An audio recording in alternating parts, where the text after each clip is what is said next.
दोस्तों last 1 year से RAM बनाने वाली जो कंपनी है उन्होंने अपने प्राइस इतने ज़्यादा आसमान पर पहुंचा दिए थे कि आपके और मुझ जैसे जो मिड रेंज वाले जो गेमर थे उनका बजट उसने पूरी तरीके से हिलाकर रख दिया था। लेकिन हाल ही में ऐसा सुनने में आ रहा है कि गूगल ने एक ऐसा एल्गोरिदम लॉन्च किया है जिसकी वजह से जो एआई में जो सबसे ज़्यादा रैम जो यूज होती थी, क्योंकि देखिए बाकी जितनी भी रैम बनाने वाली कंपनियों उसका प्राइस बढ़ने का सबसे बड़ा जो कारण था वो ये था कि उन्होंने हम जैसे नॉर्मली कंज्यूमर के लिए मार्केट में रैम देना ही बंद कर दिया था। उन्होंने वो सारी की सारी रैम एआई कंपनियों को, जिनके बड़े-बड़े जो एआई के जो इंस्टॉल होते हैं, जो सर्वर होते हैं, उनमें जो रैम की ज़रूरत पड़ती है, वहाँ पर उन्होंने अपनी सप्लाई खपाना शुरू कर दिया। जिसकी वजह से मार्केट में रैम की शॉर्टेज हो गई और आपको और हमको ये हाई प्राइस में रैम खरीदनी पड़ी। लेकिन अभी गूगल ने अपना एक नया एल्गोरिदम लॉन्च किया है। उसमें बताया गया है कि इस एल्गोरिदम में इस तरीके से इसको ट्रेन किया गया है कि इसमें जो रैम है वो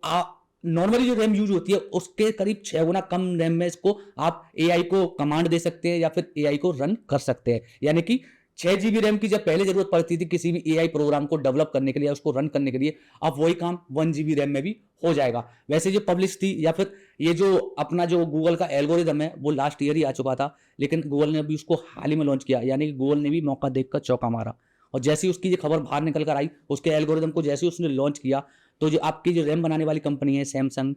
वेस्टर्न डिजिटल या फिर सैन डिस्क वाली जो कंपनी है, उनके शेयर धड़ाम से नीचे आ गए। अब देखते हैं इससे रैम की प्राइस क्या नीचे आती हैं या नहीं आती हैं, क्योंकि बढ़ना हो तो ये कंपनियों के हाथ में होता है, लेकिन घटाना कंपनियां चाहती तो है लेकिन कभी कोई घटाता नहीं है।